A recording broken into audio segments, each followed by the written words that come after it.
Hi friends, అందరికీ పల్లెటూరి స్టైల్లో టమాటా తోటకూర కర్రీ చేస్తున్నాను ఈరోజు. ఇలా కట్ చేసి పెట్టుకున్న తోటకూర నీట్గా వాష్ చేసి పెట్టుకోవాలండి. ఇలా ముందుగా కట్ చేసి పెట్టుకున్న టమాటాలు, పచ్చిమిర్చి, కొత్తిమీర, ఉల్లిపాయలు ముందుగా స్టవ్ వెలిగించి కడాయి పెట్టుకోవాలి. కడాయి వేడైన తర్వాత ఆయిల్ వేసుకోవాలండి. నేనైతే ఎక్కువనే వేస్తున్నానండి ఆయిల్, మీకు ఎంత కావాలంటే అంత వేసుకోవచ్చు. ఆయిల్ వేడైన తర్వాత కొంచెం పోపు దినుసులు వేసుకోవాలి,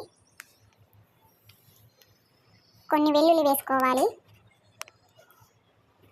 కొద్దిగా కరివేపాకు వేసుకోవాలి. కరివేపాకు వేస్తే చాలా టేస్టీగా ఉంటుందండి కర్రీ. ఇలా కొంచెం కలుపుకోవాలి.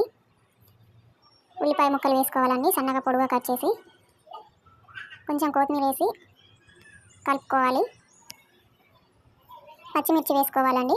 నేనైతే ఎక్కువ పచ్చిమిర్చి వేస్తున్నాను. మీకు కారం కావాలంటే కారం కూడా వేసుకోవచ్చు. నేనైతే పచ్చిమిర్చి వేస్తున్నాను. ఇలా కలుపుకోవాలి ఒకసారి. చూడండి, నేను ఇలా చూపించినట్లు ఫ్రై చేసుకోవాలి పచ్చిమిర్చి. ఇలా ఫ్రై అయిన తర్వాత తోటకూర వేసుకోవాలండి. నేనైతే చిన్న సైజులో ఉన్న 2 తోటకూర కట్టలు తీసుకున్నాను. ఇలా వాటర్ రాకుండా చూసి వేసుకోవాలి. ఒకసారి కలుపుతూ ఉండాలి, మధ్య మధ్యలో కలుపుకుంటూ ఉండాలండి.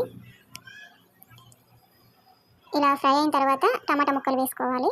నేను 2 చిన్న సైజులో ఉన్న టమాటాలు తీసుకున్నాను. కొంచెం కొత్తిమీర కూడా వేసుకోవాలి. ఒకసారి మళ్ళీ కలుపుకోవాలి.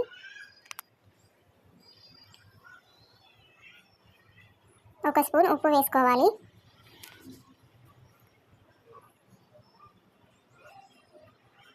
కలుపుకోవాలండి. మళ్ళీ గ్యాస్ సిమ్లో పెట్టి ఫ్రై చేసుకోవాలండి, లేదంటే మాడిపోతుంది.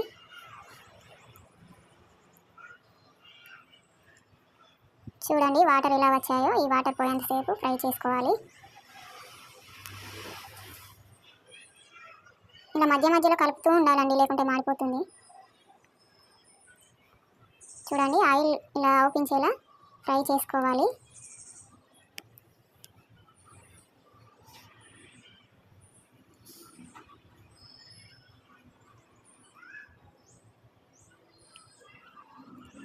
చూడండి, ఇలా ఫ్రై చేసుకోవాలి. నేను చూపించినట్లు ఫ్రై చేసుకోవాలి.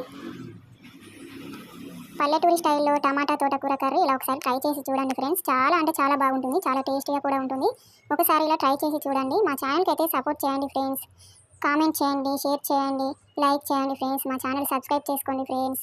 ప్లీజ్ ఫ్రెండ్స్, మా ఛానల్ సబ్స్క్రైబ్ చేసుకోండి.